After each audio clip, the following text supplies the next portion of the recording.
पुरी जिला काकटपुर थाना अधीनस्थ कुंडेईहाट तीन छकी बजार साहू ज्वेलरी मालिक निरंजन साहू को गुली माड़ गोटे गुली निरंजन कंकाल बाजी बाहरी जाइला अन्यपटे एक गुली कंकाल रही काकटपुर स्वास्थ्य केन्द्र में प्राथमिक चिकित्सा भुवनेश्वर कैपिटल हॉस्पिटल को स्थानांतरित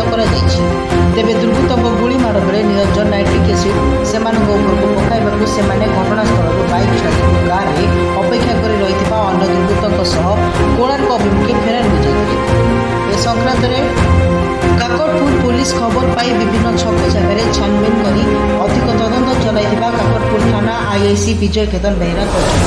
सूचना मुताबक निरंजन दुकान में बसी बेले कोणार्क पटु दुई जन दुर्बृत्त मुहरे मास्क पिंधि एक नंबर विहीन बाइक आसी निरंजन से पचारे हठात अंटारू एक बंधुक बाहर कर 2 राउंड गोली चलाई अन्य पक्षर दुर्बृत्त मैंने कोणार्क ठारू नयाहाट रास्ता दे फेरार होता बेले नयाहाट निकटस्थ सूर्यागढ़ गाँ निकट में कार अचल हो फल बाध्य हो दुर्बृत्त मैंने से ही गाँव में लुचि जाए खबर पाई काकटपुर थाना और नयाहाट फांडी पुलिस पहुंची से गाँ को घेराव कर दुर्बृत्त मानक खोजाखोजी कर दुर्बृत्त मैंने छाड़ी जाइथिबा गाड़ीटी को पुलिस जबत कर